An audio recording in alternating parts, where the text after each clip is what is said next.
Բարի գալուստ մայրիկների ակումբ։ Կրուպ, ինչպես ճանաչել և վնասազերծել։ Ով է հայ կինը հայ հասարակության մեջ։ Մենք կփորձենք գտնել այդ հարցի պատասխանը, փորձելով նաև հասկանալ, թե ինչու են ամեն տարի հազարավոր ծնողներ սպանում իրենց դեռ չծնված աղջիկներին։ Ես իրավունք ունեմ, դա իմ իրավունքն է։ Ինչ գիտեն իրենց իրավունքների մասին դպրոցահասակները։ Կարծիքները վերլուծում է մասնագետը։ Ակլորախեղտ, խորոզակ, խռուկ, այո, անծանոթ բառեր են։ Դրանց փոխարեն մենք օգտագործում ենք կռուպ բառը ու հաճախ դրանով բնորոշում հիվանդություններ ու վիճակներ, որոնք ոչ մի կապ չունեն կռուպի հետ։ Նախ պետք է իմանալ, որ կռուպը շնչառության ախտաբանական վիճակ է, որը սովորաբար պայմանավորված է վերին շնչուղիների սուր վիրուսային վարակով։ Վարակը կոկորդի ներսում առաջացնում է ուրացություն, ինչը խոչընդոտում է նորմալ շնչառությանը և առաջացնում դասական ախտանիշներ, հաչոցանման հազ, սուլոցանման շնչառություն և ձայնի խրպոտություն։ Իսկ հիմա եկեք պարզենք, թե ինչպես է առաջանում կռուպը, ինչպես կարող է զարգանալ և ինչպես են բուժում այն։ Ինձ կօգնի այդ հարցում մանկաբույժ Անահիտ Գյունաշյանը։ Ողջույն բժշկուհի, շնորհակալ եմ, որ մեր տաղավարում եք, խոսելու ենք այսօր կռուպի մասին, հաճախ ենք լսում, հա, կեղծ կռուպ, իսկական կռուպ, նախ եւ առաջ ձեզ պետք է խնդրեմ մեկնաբանել ու սահմանել, թե ինչ է նշանակում կռուպ հիվանդությունը եւ կեղծ կռուպն ինչ է այդ դեպքում։ Կեղծ կռուպը համախտանիշ է, կամ կեղծ կռուպ կամ լարինգոսպազմը ասելով, նկատի ունենք կոկորդի սպազմը։ Իսկական կռուպի ժամանակ դա խոսքը գնում է դիֆթերիա հիվանդության ժամանակ հիմնականում առաջանում, ձայն չի կարողանում հիվանդը հանել եւ շատ հաճախ ավարտվում է մահացու ելքով։ Ի շնորհիվ մեր օրացուցային պրոֆիլակտիկ պատվաստումների մենք այսօր փառկասու չենք հանդիպում իսկական կռուպի հետ։ Ավելի շատ հանդիպում ենք կեղծ կռուպի հետ, լարինգոսպազմի հետ, որ ինչպես նշեցի համախտանիշ է եւ ուղեկցվում է կոկորդի սպազմով։ Հիմքում ընկած է կոկորդի եւ շնչափողի լորձաթաղանթի վարակային բորբոքումը, ինչպես նաև հետ ձայնալարային շրջանի այտուցը եւ կոկորդի մկանների ռեֆլեկտոր սպազմը։ Հիվանդությունը ուղեկցվում է ձայնի կոպտացումով, կոպիտ հաչոցանման հազով, ներշնչական ստրիդրով, հևոցով եւ կոկորդի մկանների ռեֆլեկտոր սպազմով։ Այս նշանները կարող են զարգանալ սովորական հարբուխային վիճակից, այսինքն երեխան կարող է 1-2 օր ունենալ հարբուխ, հազ, քթից լորձային բնույթի արտադրություն եւ գիշերը արթնանալ տագնապած, վախեցած, կոպիտ հաչոցանման հազով, դժվար շնչում է, հևոցով եւ ներշնչական ստրիդրով, այսինքն աղմուկ ներշնչման ժամանակ։ Այս նշանների դեպքում արդեն պետք է անմիջապես երեխային մայրը կարողանա օգնություն ցույց տալ եւ հանել այդ վիճակից, որովհետեւ եթե օգնություն ժամանակին երեխան չի ստանում, process-ը կարող է խորանալ, առաջանալ շնչառական խանգարում, շնչառական դիստրես, որը իհարկե կարող է հետագայում շատ վատ բարդությունների հանգեցնել։ Հատկապես երբ երևույթին հանդիպում ես առաջին անգամ, սա միանգամից խուճապ է առաջացնում, որովհետև երեխան կարծես չի կարողանում շնչել, շնչահեղձ է լինում, այդ ձայնը սարսափեցնում է, նախքան շտապօգնություն կանչելը կամ երեխային հիվանդանոց տեղափոխելը, ինչ միջոցառումներ ծնողը կարող է տան պայմաններում անել։ Քանի որ նշեցինք կեղծ կռուպը համախտանիշ է, նա միշտ առաջանում է վերին շնչական ուղիների ռեսպիրատոր վիրուսային վարակների ժամանակ։ Խորհուրդ է տրվում հիմնականում, եթե երեխան կրծքի հասակ է, վերցնել գրկի, իսկ եթե ավելի մեծ տարիք է, կատարել տաքացնող շփումներ, որոնք բավականին էֆեկտիվ են լինում այս համախտանիշի զարգացման դեպքում, ոտքերին խորհուրդ է տրվում տաք լոգանքներ մինչև 30 աստիճան Ցելսիուս ջերմության 10-15 րոպե, երեխային տալ հիմնային հեղուկներ գոլ վիճակում, դրանք կաթի մեջ սոդա ավելացնել եւ գազը հանած ջերմուկ առաջարկել երեխային։ Ցանկալի չէ առաջարկել այնպիսի հեղուկներ, որոնք կարող են լրացուցիչ ալերգիկ ֆոն ստեղծելով ավելի խորացնել այտուցը, կոկորդի, այսինքն տալ մեղրով թեյ, որ հաճախ տալիս են ծնողները, լիմոնով թեյ, շատ տաք վիճակում եւ շատ տաք վիճակում, ինչպես նաեւ հատապտուղներ, որոնց հանդեպ երեխան ունի գերզգայնություն, այսինքն դա ազնվամորին է, ելակը նման հյութեր կամ թեյեր առաջարկել երեխային եւ շատ ցուցված է խոնավ թթվածնով ինգալյացիաները ցանկալի է որ սենյակում որտեղ գտնվում է երեխան չլինի ծխող անձնավորություն չլինի ծխախոտի ծուխ որտեղ դա նույնպես լրացուցիչ կարող է վատացնել երեխայի վիճակը։ Սովորաբար այս միջոցառումներից հետո երեխաները շատ արագ դուրս են գալիս վիճակից, իսկ եթե խորանում է այս խնդիրը եւ շնչառական այդ խանգարումները ավելի են շատանում, շնչառական դիստրեսը զարգանում է, անհապաղ պետք է դիմել բժշկական կազմակերպություններ, որտեղ նրանք կստանան լուրջ բժշկական բուժում։ Շնորհակալ եմ բժշկուհի թեման մեզ ամբողջական ներկայացնելու համար, հուսանք մայրիկները տեղեկացված լինելով արդեն խուճապի չեն մատնվի եւ կիմանան առաջին օգնության կանոնները։ Շնորհակալություն։ Երևի չեմ չափազանցնի, եթե ասեմ, որ հայի համար մոր կերպարը սրբությանը համազոր է ընկալվում եւ նրա անձին ուղղված ցանկացած ոտնձգություն, օրինակ հայհոյանքը, հունից հանում է ցանկացած տղամարդու, նույնիսկ ամենահավասարակշռվածին։ Բայց այ քեզ պարադոքս, մոր կերպարը մեզ համար սրբություն է, բայց երբ այդ մայրը պատրաստվում է լույս աշխարհ բերել աղջկա, ասել կուզի ապագա մոր, ինչ ենք անում։ Դրդում ենք այդ չակերտավոր սրբությանն ազատվել իր երեխայից, ազատվել ապագա եւս մեկ մայրիկից։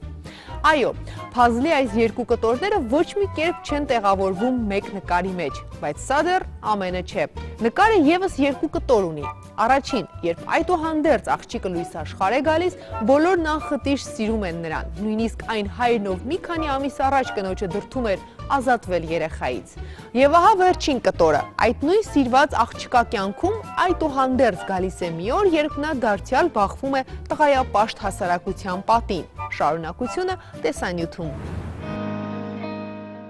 Ինչպես են վերաբերվում ու սիրում աղջիկ երեխաներին հայ ընտանիքներում։ Այս հարցին երկար բարակ պատասխանելու փոխարեն մենք կառաջարկենք հիշել ձեզ ծանոթ այն ընտանիքներն, ուր աղջիկ երեխա է մեծանում, նրանց սիրում են յուրահատուկ սիրով, նրանց հանդեպ ցուցաբերում են անասելի քնքշություն ու հոգատարություն, նրանց վերաբերվում են ինչպես արքայադստրերի ու հիմնականում հենց հայ հայրիկները։ Սա անժխտելի փաստ է։ Աղջիկ երեխաների հանդեպ խտրական վերաբերմունքը մեր հասարակությունում սկսվում է նախքան նրանց ծնվելը։ Սեռով պայմանավորված հղիությունների ընդհատման պատճառով Հայաստանում տարեկան չի ծնվում 1500-ից 2000 աղջիկ։ Աղջիկ երեխայի հանդեպ խտրական վերաբերմունքը նրանց լույս աշխարհ գալուց անմիջապես հետո առեղծվածային մի ուժով հոդս է ցնդում։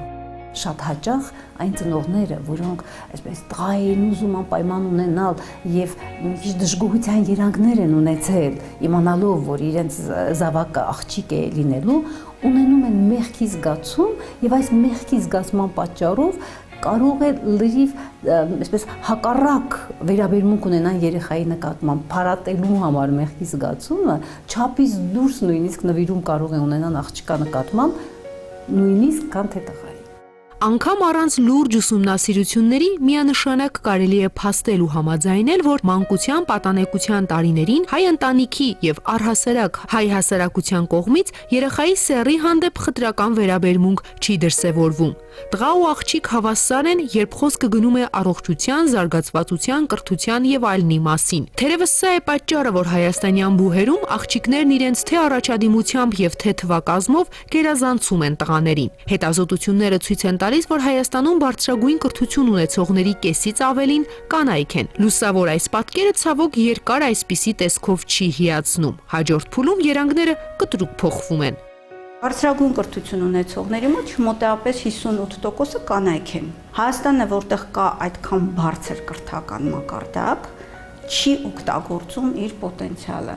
Այս կա Global Gender Gap Report, սա 2015-ի տվյալներն են։ 145 երկրներից Հայաստանը գրավում է ընդամենը 105-րդ տեղը։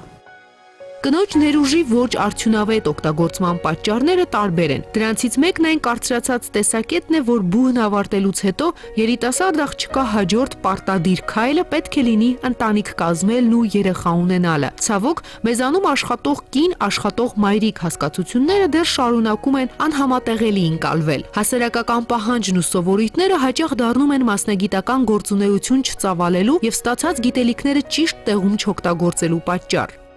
Բնականաբար կողքից նաև հասարակությունն ընտանիքը մարդիկ, որ ահա եկել է ամուսնանալու ընտանիք կազմելու ժամանակը եւ այստեղ իսկապես մանավանդ այն աղջիկների համար, ովքեր կրթություն են ստացել, ովքեր ունեն ասենք լայն մասնագիտական հետաքրքրություններ, ուզում են իրենց անձնական կարիերայով զբաղվել, այս աղջիկների համար որոշակի բավականին բարդ ներքին կոնֆլիկտային վիճակ է ստեղծվում։ Հայ հասարակությունում կանանց նկատմամբ խտրական վերաբերմունքը հատկապես նկատելի է դառնում աշխատանքային հարաբերություններում։ Սովորաբար կանանց դժվարությամբ են վստահում լուրջ ու պատասխանատու հաստիկներ։ Կանանց ներգրավվածությունը հատկապես փոքր է քաղաքականության եւ բիզնես աշխարհում։ Նայենք քաղաքական որոշումների կայացման մակարդակը։ 131 падգամավորներից 13 կին, դա կազմում է 10%-ը։ Իմիջիայլոց սա աֆրիկյան երկրների մակարդակն է։ Որպեսզի պատկերացնեք, եկեք նայենք միջինը աշխարհի պարլամենտներում 23% են այսօր կանայք կազմում։ Հայաստանում կանանց միջին աշխատավարձը կազմում է տղամարդկանց միջին աշխատավարձի 66%-ը։ Հասարակական կյանքում կնոջ նկատմամբ խտրական վերաբերմունքը նպաստում է նաև սեռով պայմանավորված հղիությունների արհեստական ընդհատման աճին։ Եթե հայկինը չի աշխատում, չի վաստակում, ուժեղ ու կայացած չէ, ինչպես կարող է վաղը խնամել ու պահել իր ծնողներին։ Սա աղջիկ երեխաներին դեռ չծնված սպանելու ամենատարածված պատճառներից մեկն է, որն այնքան հուզական, դատարկ ու անհիմն է։ Մտահոգվելով ձեր ծերության մասին, հանուն դրա մի զրկեք ձեր աղջիկներին լույս աշխարհ գալու հնարավորությունից։ 21-րդ դարը թելադրելով իր կանոններն ու առաջարկելով իր մարտահրավերները, ակամայից բարձրացնում է կնոջ դերը հասարակական, սոցիալական, քաղաքական դաշտում։ Այս ամենից անմասն չի մնում նաև Հայաստանը։ Հայկինն այսօր չի վախենում մարտահրավերներից ու երբեմն անգամ առանց գիտակցելու պայքարում սեռային խտրականության դեմ։ Հիմա ինձ թվում է ընդհանրապես այս դարում աբսուրդ է խոսել նրա մասին, որ տղամարդը ավելին է, քան կինը, անցել է այդ ժամանակը։ Ամեն մի տղեն չի, որ կարա ցեղը պատվով շարունակի։ Ես չեմ ճանաչում աղջիկ, որ թողել է իր ծնողներին։ Իսկ ես ճանաչում եմ տղամարդ, որ թողել է իր ծնողներին։ Երեխան է ընտրում ծնողին եւ ոչ թե ծնողն է ընտրում, թե երբ ինչ սեռի երեխա պետք է ինքը ունենա։ Իմ ընտանիքում երկու աղջիկ ենք եւ երկուսս էլ անսահմանորեն սիրում ենք մեր ծնողներին եւ պատրաստ ենք նրանց համար անել ինչ եւ ապահովել նրանց համար ապահով ծերություն, որպեսզի նրանք իսկապես իրենց հարմար ու լավ զգան իրենց այս ծերունական տարիքում։ Եվ իմ ընտանիքում նույնպես, երբ որ ես ունեցա առաջին աղջիկ, երբևէ նման մտավախություն չեմ ունեցել, որ վայ, որ հանկարծ տղա չունենամ, իմ ծերությունը վտանգված է։ Ամեն տարի հունիսի 1-ին բազմաթիվ պետություններում նշում են երեխաների իրավունքների պաշտպանության միջազգային օրը։ Քաղաքական եւ հասարակական գործիչներ, լրատվամիջոցներ, շարքային քաղաքացիներ բոլորը խոսում են երեխաների իրավունքների մասին, նոր օրենքներ ու կանոններ առաջարկում, ընդունում եւ մերժում, բայց իհարկե այդ ամենը պետք է, իհարկե այդ ամենը տալիս է պտուղներ, բայց հարցրեք ձեզ ծանոթ երեխաներին, ինչ գիտեն սեփական իրավունքների մասին։ Առաջիկա երկու հանդիպումները լեցուն են հետաքրքիր բացահայտումներով։ Նախ կլսենք մի խումբ դպրոցահասակների, իսկ հետո կվերլուծենք նրանց կարծիքները։ Ողջույն։ Ուրախ եմ, որ մեր տաղավարում եք, վերջին շրջանում իսկապես պետք է խոստովանեն, ինձ համար անչափ հաճելի է ձեր տարիքի երեխաների հետ դեռահասների կամ պատանիների, չգիտեմ ինչպես ասեմ, որ ձեզ դուր գա շփվելը, որովհետև շատ հետաքրքիր կարծիքներ ենք լսում։ Իդեպ հիմա մեր քննարկմանը հետևում է հոգեբանը։ Ձեզ հետ զրույցից հետո նա տաղավարում կլինի ու կմեկնաբանենք ձեր կարծիքները, ձեր մեկնաբանությունները։ Մենք այսօր խոսում ենք պաշտպանված երեխայի մասին, իսկ գիտենք, որ մինչև 18 տարեկան յուրաքանչյուր ոք կոչվում է երեխա։ Դուք ինչ եք հասկանում ասելով պաշտպանված մարդ, պատանի, երեխա, հիմնական խոսենք ձեր հասակակիցների մասին, հա? Երբ է մարդը պաշտպանված ձեր կարծիքով։ Ինձ թվում է պաշտպանված մարդը դա է, նա ով կարա ինչ-որ մեկի վրա հույս դնի եւ զգա իրեն լավ, որովհետեւ նա պաշտպանված է։ Հենց կոնկրետ երեխաների դեպքում դրանք ծնողներն են, ովքեր երեխաներին պաշտպանում են ամեն տեսակի բաներից։ Ինձ թվում է դա է պաշտպանված անձնավորությունը։ Շատ լավ։ Արգիշտի։ Առաջին հերթին պաշտպանված մարդ ասելով հասկանում ենք, որ պաշտպանված մարդ ունի ազատ խոսքի իրավունք, ազատ ընտրելու եւ կամքը արտահայտելու, իսկ կոնկրետ պաշտպանված երեխա կարող ենք ասել, որ առաջին հերթին ունի իր տիրապետում է իր բնական իրավունքներին, այսինքն դպրոց գնալու, մանկապարտեզ դպրոց գնալու իրավունք, հետո նաեւ արդեն տանը ունի իր կարծիքը արտահայտելու իրավունք, որովհետեւ ամենից սկսում է տնից, եթե տունը կարողացավ երեխան իր կարծիքը ճիշտ արտահայտել ու հասկանալ ծնողների կարծիքը, արդեն, ասենց ասած, մեծ աշխարհում ինքը ավելի իր հիմնական իրավունքներին ավելի լավ կտիրապետի։ Անի, դու համամիտ ես, որ պաշտպանվածությունը սկսվում է ընտանիքից։ Գիտեք, համամիտը իհարկե համամիտ եմ, որովհետև կարծում եմ, որ դա ամենակարևոր բանն է, բայց ծեծելը արդեն դա մի քիչ երևի ուրիշ դաշտ են գնում, երևի դեպի իրավունքներ են գնում, այսինքն կարծում եմ, որ յուրաքանչյուրի համար թեկուզ որոշ չափով ընտանեկան իրավունքները իմանալը կարևոր է, թեկուզ ինչու ոչ սեփական անձը որոշ չափով պաշտպանելու կամ տեղեկացված լինելու։ Իհարկե չեն կարող զուգահեռներ տանել երևի թե եվրոպական կամ ամերիկական Որտեւ հայ 6 տարեկան մեծ է, հա, համարվում արդեն 7 տարեկան երեխան, եթե տանը մայրիկը ապտակում է, վիրավորում է, բարկանում է, նա հաստատ չի խոսի իր իրավունքի մասին եւ նրա համար սա նորմալ է, որ մեծ է, պետք է ծեծի, պետք է ապտակի, պետք է բղավի, ցավոք սրտի։ Կարծում եմ, որ ավելի շատ մենթալիտետի խնդիրն է, որտեվ եթե օրինակ Ամերիկայում շատ նորմալ է, որ ինչ որ բռնությունների դեպքում երեխան դիմում է դատական համակարգ, մենք դրանից սարսափում ենք։ Դա մեր համար կոչվում է ոչ բարոյական կամ երևի ավելի կոնկրետ անբարոյական արարք։ Այդպես որակավորվում է։ Այսինքն կարծում եմ, որ որոշ չափով ցանկալի է տեղյակ լինել սեփական իրավունքներից։ Լավ։ Սոս ընտանիք որքանով կարևոր է այ Մարդը պաշտպանված է հենց ընտանիքում, քանի որ ընտանիքի այդ այսպես շրջապատում նրանք զգում են իրենց ծնողների, հայրիկի կամ մայրիկի օգնությունը, ցանկացած պահին անգամ ընտանիքից դուրս լինի դա բակում, դպրոցում, թե մանկապարտեզում, կարող են դիմել նրանց օգնությանը եւ նրանց պաշտպանության կարիքի դեպքում դիմել հենց նրանց։ Սա շատ կարևոր է, քանի որ երեխան, այսպես ասած, ապահովության զգացում ունեն, այո։ Բայց գիտեք, այստեղ մի ուրիշ հանգամանք էլ կա։ Օրինակ, եթե Ամերիկայում կամ ուրիշ երկրներում իրավունքները պաշտպանելը դա շատ կարևոր հանգամանք է ու ամեն դեպքերում նրանք դիմում են պետական մարմիններին, օրինակ մեր մոտ չկա։ Կոնկրետ հենց իմ ընտանիքում կամ շատ ծանոթների մոտ, եթե ինչ-որ խնդիր է լինում, որ կարող են դատական համակարգներին դիմել, մտածում են լավ, ինչև է, անցնենք, գնանք։ Ուղղակի անցնում են կողքով մտածելով, որ քաշքշուկների կարիք չունեն։ Այսինքն ես թվում է մի քիչ դա ոչ թե տարիքից է գալիս կամ իրավունքները, հա, մտածելակերպից։ Իսկ ինչ է կարծում երկու երևույթները որքանով են փոխկապակցված իրար, պաշտպանվածություն եւ տեղեկացված լինել։ Թե եթե դու տեղեկացված ես քո իրավունքների մասին, դրանք կարող են քեզ շատ հաճախ թե խանգարել, բայց հիմնականում նաեւ պաշտպանել։ Օրինակներից Ինչու կարող են խանգարել սոս։ Դե այսպես ասած, նույն եթե Ամերիկայում օրինակ շատ հաճախ լինում է, որ երեխան զանգում է, ասենք, ոստիկանություն, բողոքով, որ այսպես հայրս ինձ օրինակի համար տանը ապտակել է կամ ծեծել է, իսկ շատ հաճախ գիտենք, որ մանկուստ այդ հայրական ապտակները, ծեծերը կամ թեկուզ նույն մոր կողմից հասցված ինչ որ թթուկը խոսքը կարող է կյանքում թե տեղ լինել, թե կյանքում, այսպես ասած, փորձ լինել, թե ինչպես է թեկուզ դու ինչպես կարող ես դաստիարակել կամ ինչպես չպետք է դաստիարակել քո զավակին արդեն այդ դեպքում։ Այսինքն ծայրահեղությունների մասին չպետք է խոսենք այնուամենայնիվ։ Ձեզ համար որքանով են փոխկապակցված այս երկու երևույթները՝ պաշտպանված լինել, տեղեկացված լինել։ Արդյոք երբ մարդ տեղեկացված է, նա պաշտպանված է։ Դե եթե դու ինչ-որ բան գիտես, դու քեզ լավ ես զգում, ասենց ասած, որովհետև գիտես դու այդ ամենը ու քեզ պաշտպանված ես զգում, որովհետև այդ ինֆորմացիան քո մեջ կա եւ դու այդ ինֆորմացիայի միջոցով կարող ես քեզ պաշտպանել։ Ինձ թվում է իրանք շատ են փոխկապակցված իրար հետ եւ ինչպես ասած սոսը, դրանք եւ կարող են վնաս տալ քեզ եւ կարող են քեզ օգնել։ Ուղղակի պետք է կարողանաս կիրառել։ Ինչ սովորել ես հասարակագիտության դասին, պետք է իմանաս, պետք է կարողանաս կիրառել, հա, սկզբում ընտանիքում, հետո արդեն կյանքում։ Վերջում եկեք շարունակենք իմ առաջարկած միտքը, ես պաշտպանված եմ ընտանիքում, երբ եք դուք ընտանիքում զգում ձեզ պաշտպանված կամ ինչ է պետք ընտանիքում, որպեսզի երեխան պաշտպանված իրեն զգա։ Դե ես ինձ միշտ պաշտպանված եմ զգում հայրիկի կողքը։ Չգիտեմ ինչի է այդպես, բայց երբ որ ես հայրիկի կողքն եմ լինում, ես ինձ պաշտպանված եմ զգում, որովհետև գիտեմ, որ ամեն դեպքում ինքը միշտ ասենց իմ կողքին կլինի ու միշտ իմ թեկուզ եթե սխալ լինեմ, ինձ ճիշտը կասի։ Փոքրուց ինձ հարցրել են, ասենք, երբ որ ինչ-որ տեղ էին ուզում տանեին, ասում էին դու ուզում ես գալ, դա էլ արդեն կարծիք, այսինքն սեփական անձը ունի իրավունք,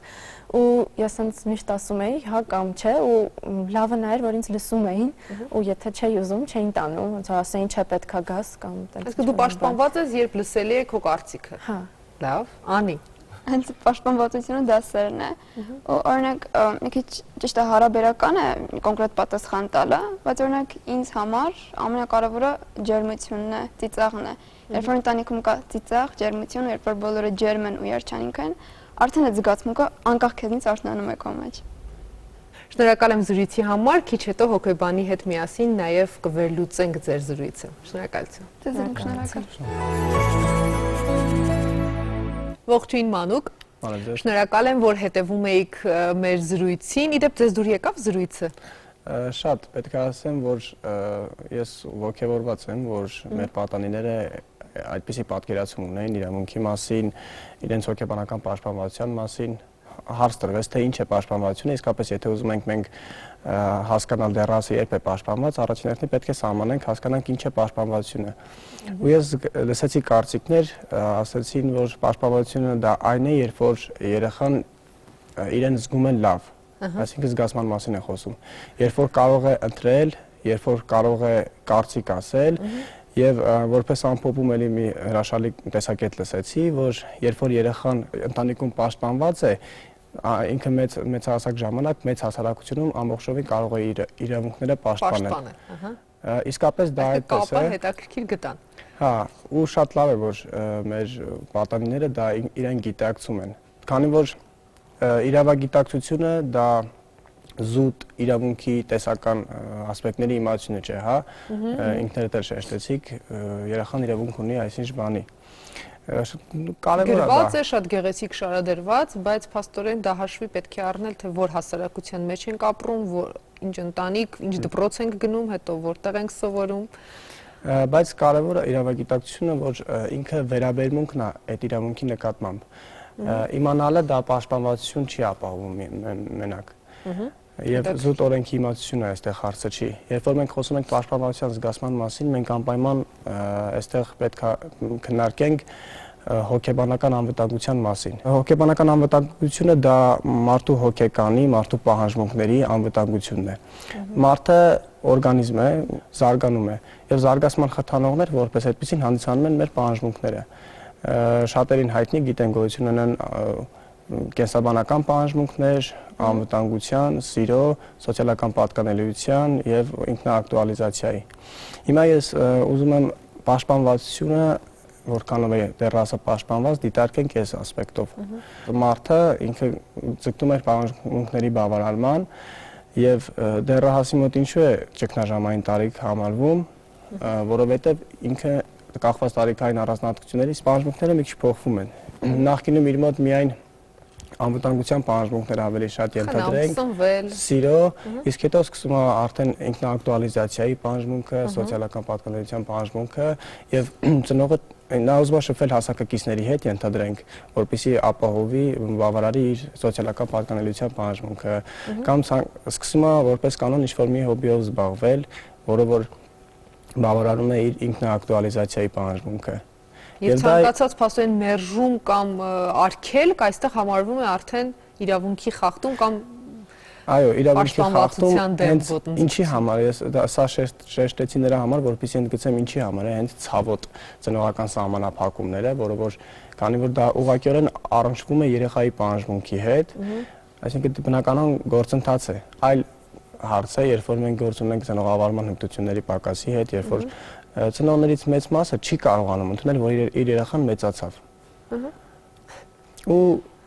դե գիտենք, որ դեռահասության ճգնաժամի մեջ շատ կարևոր ճակերտավոր ներդրում ունեն նաև մեծահասակները։ Իրենք են երեխային ընդունում, չեն կարողանում ընդունել այնպեսին ինչպես կա եւ նպաստում են ճգնաժամին։ Պետք է ծնողը հասկանա, որ ընդունի, որ երեխան կարիք ունի սեփական կարծիք արտահայտելու։ Այստեղ խոսքը նրա մասին չէ, երբ որ երեխան հակահասարակական ինչ-որ արարք կուզենա ցանկանա անել, մենք թույլ տանք ասենք, հա, չէ, դու իրավունք ունես, խոսքը դրա մասին չէ։ Այո։ Բայց տարական պահանջմունքները բավարարելու եւ արգելքներ այս տարիքում հատկապես քիչ դնելու մասին։ Մանուկ առաջարկում եմ մի քիչ խոսել ընտանիքի մասին, որովհետեւ երեխաներն էլ հա շատ հետաքրքիր կարծիքներ հայտնեցին ու ամեն ինչ բերում կապում էին վերջի ընտանիքի հետ ու կարծում եմ դա շատ ճիշտ է, հա, հոգեբանության տեսանկյունից էլ այնուամենայնիվ երեխան առաջին հերթին պաշտպանված է ընտանիքում։ Այ ընտանիքում ինչ է պետք, որպեսզի երեխան իրեն պաշտպանված զգա։ Էլի ուզում եմ անդրադառնամ մեր պատանիների պատասխաններին, որոնք շատ կարևոր էին ու ճիշտ, իրենք հենց խոսքը տարան նրա, որ ընտանիքում առաջին հերթին պետք է պաշտպանված լինի։ Ընտանիքում իհարկե բոլորին հայտնի է, բայց շատ-շատերը ուղղակի չեն կարողանում դրա արժեքը գնահատել։ Ամենակարևոր բանը, որ երեխան իրեն պաշտպանված զգա, դա սերն է։ Ու կոչվում է հումանիստական հոգեբանության մեջ ոչ պայմանական վերաբերմունք։ Այսինքն, որպես օրինակ ասեմ, որպեսզի բաց դառնա ինչի մասին է խոսքը, այսինքն մենք ծնողը պետք է երեխային ընդունի սիրի ոչ թե նրա համար, որ դու այսօր 5 ստացար գնահատական, Այսօր քեզ խելոք պահեցի, լավ կերար։ Հա, ոչ թե քեզ խելոք պահի, որ քեզ սիրեմ, այլ այնուամենայնիվ մենք քեզ սիրում ենք, որովհետև դու մարդ ես, դու անձնավորություն ես, դու մերն ես, բայց լավ կլինի, որ դու սա չանես կամ սա անես։ Սա շատ նուրբ պահ է եւ իսկապես երեխաները շատ զգայուն են երևույթի նկատմամբ։ Ծնողը եթե ընդունի, որ եթե ինքը այդ ոչ պայմանական վերաբերմունքը տա երեխային, երեխան կլսի ծնողին։ Շնորհակալ եմ Մանուկ, որ հետևեցիք դեռահասների զրույցին եւ շնորհակալ եմ նաեւ մեկնաբանությունների համար, մեկնաբանություններ, որոնք կարծում եմ նաեւ խորհուրդներ էին իրենց ներսում պարունակում եւ շատ ծնողների դրանք կօգնել։ Շնորհակալ։ Մայրիկների ակումբը հեռուստահաղորդում է, որը սակայն չի ավարտվում մեզ տրամադրված եթերային ժամանակը սպառվելուն պես։ Գտեք մեզ Facebook-ում, դիտեք բաց թողած հաղորդումները, ծանոթացեք օրվա նյութերին, թողեք մեկնաբանություններ, հարցեր առաջարկեք։ Մի մոռացեք նաև առաջին ալիքի կայք այցելել ու կգտնեք մեր բոլոր թողարկումները։ Մեր ակումբը բոլոր նրանց համար է, ովքեր վստահ են, որ մայր լինելը ոչ թե հոգս է, այլ երջանկություն։